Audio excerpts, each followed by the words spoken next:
আছেন, আপনি কনস্ট্রাকশনে আছেন, বিভিন্ন জায়গাতে আপনি কাজ করছেন। প্রবাসীর অধিকার আমাদের অঙ্গীকার, বৈষম্যহীন বাংলাদেশ আমাদের সবার, এই প্রতিপাদ্য সামনে রেখে মালদ্বীপের বাংলাদেশ দূতাবাস ভবনে আয়োজন করা হয় আন্তর্জাতিক অভিবাসী ও জাতীয় প্রবাসী দিবসের আলোচনা সভা।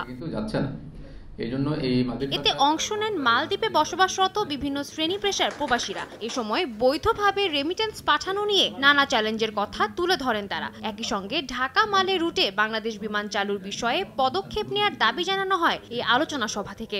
মালদ্বীপে প্রবাসী আমরা যারা থাকি, আমাদের রেমিটেন্স যে বাংলাদেশ পাঠায় এটা একটু কঠিন পাঠানো। মাননীয় হাই কমিশনারের সাথে ওনার কাছে আমরা অনুরোধ করলাম যেন এই জিনিসটা উনি দেখে। জাতীয় প্রবাসী দিবসের এমন আয়োজনের জন্য হাই কমিশনারকে ধন্যবাদ জানান দেশটিতে বসবাসরত প্রবাসীরা। প্রশংসা করেন বাংলাদেশ সরকারের নেওয়া বিভিন্ন পদক্ষেপেরও। মালদ্বীপে কিভাবে আমাদের জন্য একটু টিকিটের দাম কমানো যায়, এবং সবচেয়ে বড় কথা হলো আমরা যে বৈধ পথে রেমিটেন্স পাঠাবো মালদ্বীপে, আমরা সেই টাকাটা পাঠাতে খুবই বেশি সমস্যার সম্মুখীন হচ্ছে। বাংলাদেশের জন্য অনেক কিছু করতেছেন, আমরা অনেক ধন্যবাদ জানাই, এবং আমাদের এই সমস্যাগুলো আরো বেশি খতিয়ে দেখবেন। সংকট নিরসনে উদ্যোগ নেয়ার আশ্বাস দেন বাংলাদেশ হাই কমিশনার। একই সঙ্গে দেশের অর্থনৈতিক উন্নয়নে ভূমিকা রাখায় প্রবাসীদের ধন্যবাদও জানান তিনি। আলোচনা সভা শেষে প্রদর্শিত হয় আন্তর্জাতিক অভিবাসী দিবস ও জাতীয় প্রবাসী দিবসের উপর নির্মিত তথ্যচিত্র আধার পেরিয়ে।